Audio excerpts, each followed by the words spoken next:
Благодарам.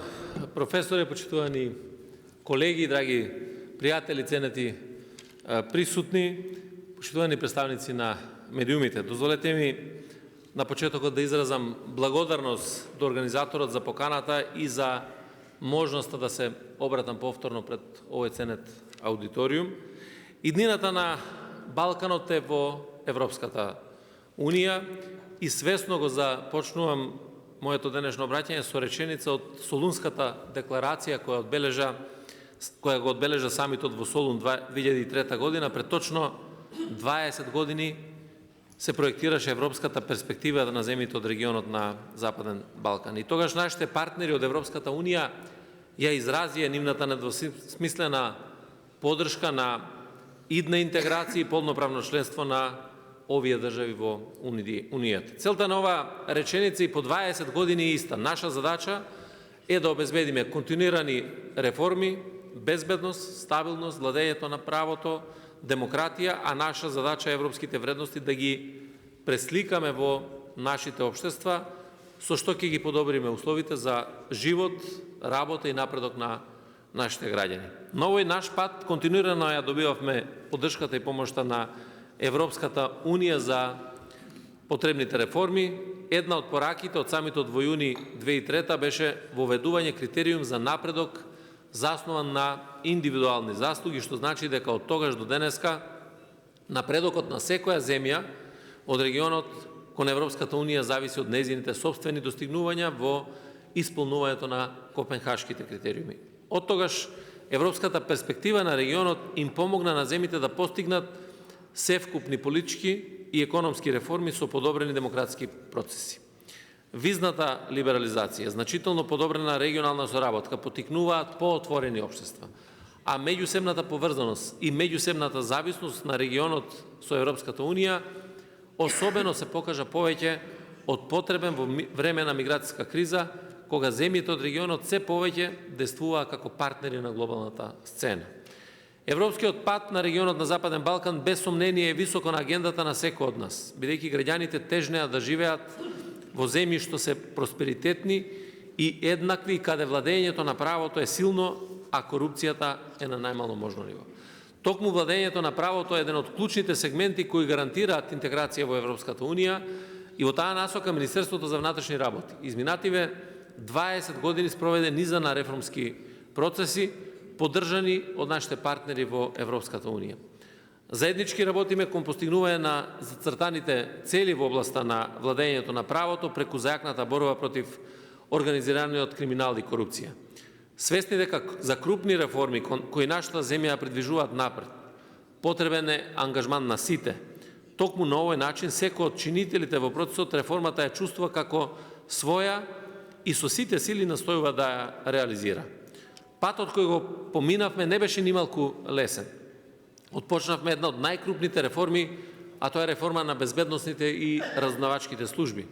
Горд сум на постигнатото, но многу повеќе сум горд затоа што реформите овозможуваат на било каква злоупотреба на системот, при тоа гарантирајќи ја стабилноста и безбедноста, како и просперитетот и достоинството на сите наши граѓани и во земјата, меѓутоа и пошироко во Европа.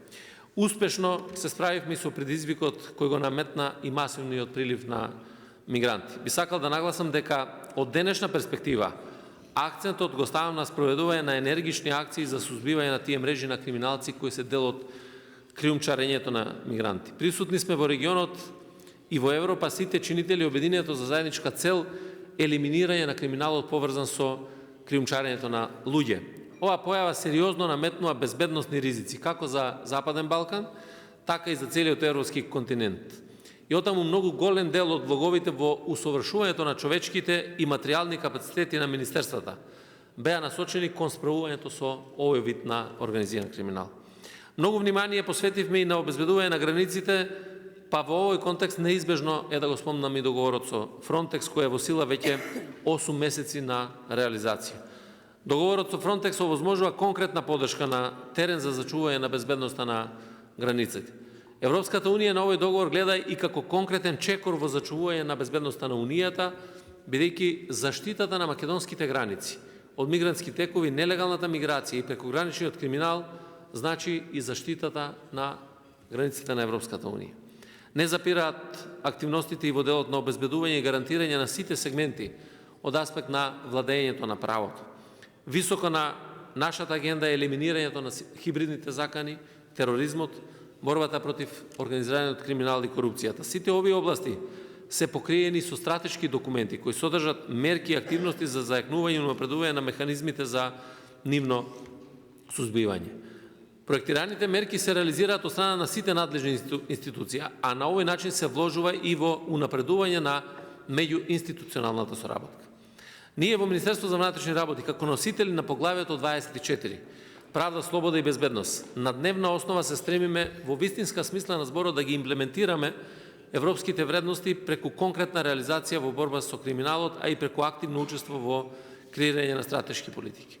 Во однос на првиот дел, како и до сега, со голем ентузијазам продолжуваме со започнатите реформи, а особено со неселективната борба против организираниот криминал и корупцијата, јакнењето на националните капацитети за борба против тероризмот, насилниот екстремизам и испорачување на конкретни и видливи резултати. Но и во поширок контекст на националните рамки, активни сме во градење на безбеден, стабилен, просперитетен регион преку одлична билатерална и регионална полициска соработка, како и развивање на полициска соработка со земјите и со релевантните агенции на Европската Унија. Секако има уште многу работи кои треба се направат. Сите недостатоци во нашето работење нотирани во скрининг извештајот и во извештајот на Европската комисија за напредокот на земјата детално се елаборира и се преточија во мерки содржани во новиот реформски стратешки документ Патокас за владењето на правото. Овој документ ја трасира патеката на реализација на реформите до членство во Унијата. Знаеме дека во неговата методологија за проширување на Европската Унија, во кластерот фундаменти е и поглавието 24, а во него се содржани мерки и активности за континуирано усогласување со европските стандарди и пракси и креирање законодавство според европските регулативи. Во патоказот фокусот се става на тамошното развивање на институционалните капацитети, подобрување на меѓуинституционалната соработка, како и проектирање на соодветен буџет, кој што ќе ги следи сите овие активности. Овој документ утврдува динамика на остварување на реформите, нотирајќи ги сите слабости што се појавуваат во досегашниот процес на усогласување на нашите со европските стандарди. Европската перспектива на земјата е наша следна задача. Членство во ЕУ ќе биде позитивно за граѓаните на земјава, визијата делумно ја исполнивме и станавме членка на НАТО. Останува нашата следна задача и ЕУ е нашата референтна точка. Зад нас имаше многу работа, но пред нас престои уште многу повеќе од тоа што беше до сега. И после цели 20 години од Солунскиот самит, се уште останува нашата цврста волја за полноправно членство во Европската Унија. Европската интеграција е клучен двигател на трансформацијата во регионот, со што се зајакнува нашата колективна интеграција, безбедност, просперитет и социјална благосостојба. И конкретно, ако одговараме, навистина се потребни и финансиски средства, се потребни и ангажирање на сите човечки ресурси и капацитети во државата за да оствариме таа национална цел, бидејќи за националните цели и за националните интереси мораме да бидеме сите единствени, поточно сите оние кои што веруваат во тие цели и да се обединиме за да успееме и да таа иднина која што ја посакуваме да ја имаме во реалност во државата. Секако дека финансите генерално во безбедноста се потребни, затоа што во ниту еден момент не сме да се разговара за обезбедување на финансии во безбедноста само кога ќе имаме кризни ситуации. За жал, многу државите, па и нашата, разговараме само во моменти кога имаме одредени кризни состојби и тогаш гледаме на полицијата и на безбедносниот